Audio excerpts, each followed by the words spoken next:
it's interesting that people have different views of immortality and how it works. And I think if you're thinking about immortality from the perspective of, well, I'm not going to die, then you have to be prepared not to die. So how are you going to live? Because forget death. Death's not the issue. Life is the issue.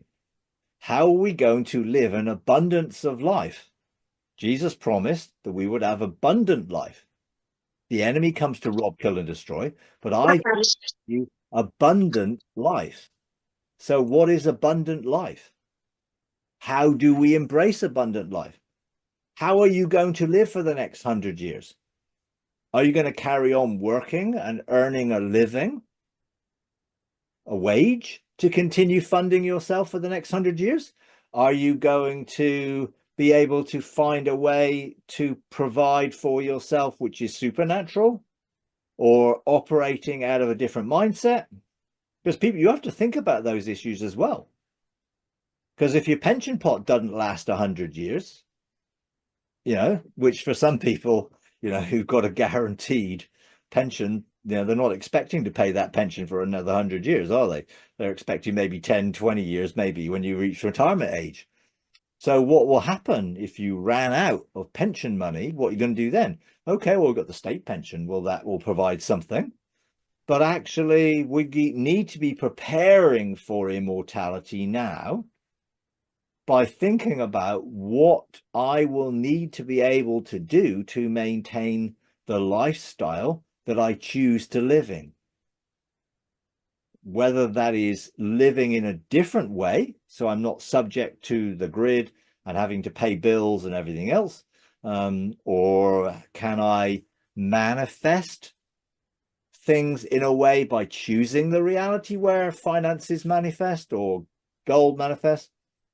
Is the financial system going to be the same for the next 100 years? I doubt it very much, because I think the financial system as it stands is based on nothing, has no assets behind it. Therefore, it's all ethereal electronic money. And if that collapsed, what would you do then?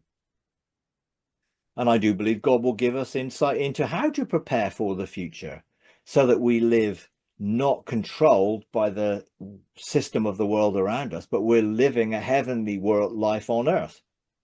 Jesus obviously was able to manifest food, and he ate after the resurrection. So, but there are people today who live without eating, breatharians who believe they can live on bread.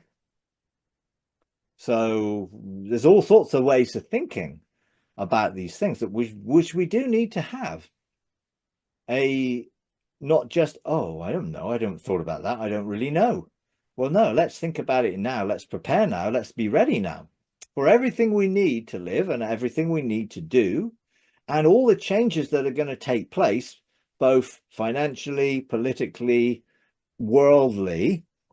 As God restores things, the trust in the systems that people now are trusting in will come to an end. People will need to look for a different solution, which I believe will be heaven on earth, a manifestation of God's kingdom on earth as it is in heaven. But people's trust in the present day systems that they're now living in, and we also live in those systems, we have to find a way of transitioning from where we are now into living fully manifested kingdom lives on earth as it is in heaven. So it's a lot to think about around the whole subject. It's, oh, great, I'm going to not die. Okay, but how are you going to live?